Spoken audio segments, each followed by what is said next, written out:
an ISIS attack, the strongest hurricane yet, and a foiled Virginia school shooting. All of this and more coming up on the Q30 News Weekly Digest.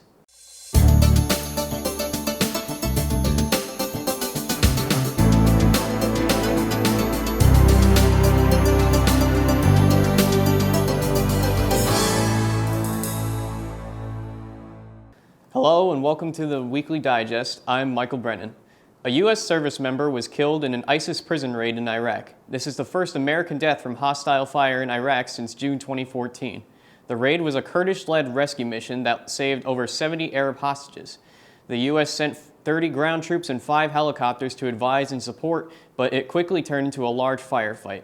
Between 10 and 20 ISIS fighters were killed in the skirmish.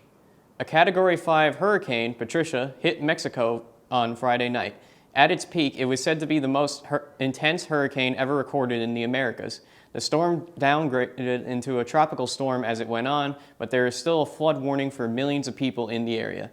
Texas is preparing for the storm, but they are taking extra precautions after a train derailed from high winds and torrential rain.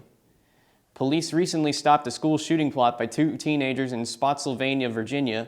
One 17-year-old boy threatened violence over the internet, while another 15-year-old boy was linked after an investigation of the possible shooting. The would-be perpetrators are being held in a juvenile detention center. Police did not reveal the names of the minors, but assured people there is no immediate threat. And now here's Joel Vanner to discuss the imploding Jeb Bush campaign. Jeb Bush is making big pay cuts after an underwhelming fundraiser. His donor base is becoming worried about his chances at success, but Bush is making these changes to compete with the rising popularity of Donald Trump and stay a likely candidate for presidency. The cuts may not allow him to travel as much as he would like to. What are your thoughts on it, Joel? Well, Michael, with the 100-day mark before the first Republican nomination, Jeb Bush started removing his senior staff, but not his senior leadership. He reduced his sunny Miami headquarters to save $1 million a month and has a 45% budget reduction except for his TV advertising and phone calls. And all this, Michael, could be in an attempt to make a lean and mean campaign much like the one Trump has.